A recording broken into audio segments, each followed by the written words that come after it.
ચોવીસ કલાકમાં રાજ્યના 33 જિલ્લાના 172 તાલુકામાં વરસાદ. જૂનાગઢના માંગરોળમાં સૌથી વધુ 12.64 ઇંચ વરસાદ. સૂત્રાપાડામાં 12.36 ઇંચ વરસાદ.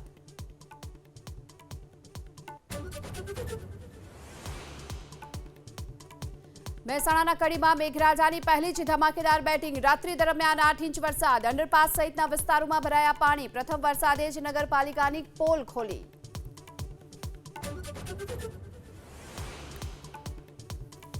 ગીર સોમનાથના સૂત્રાપાડાના નવાપરા વિસ્તારમાં રહેણાંક મકાનોમાં વરસાદી પાણી ઘૂસ્યા. ઉપરવાસના ખેતરોનું પાણી ગામમાં આવી પહોંચ્યું. લોકોના ઘર વખરી સહિતના સામાનને પહોંચ્યું નુકસાન.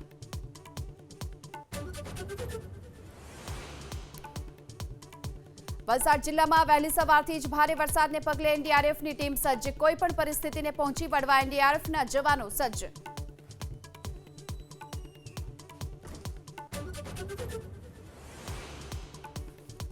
વલસાડમાં 2 કલાકમાં 6 ઇંચ વરસાદથી જળબંબાકાર. વલસાડ, ધરમપુર, કપરાડાની તમામ શાળાઓમાં રજા. શાળાના આચાર્યોની સ્થિતિનું મૂલ્યાંકન કરી રજા જાહેર કરવાની અપાઈ સત્તા.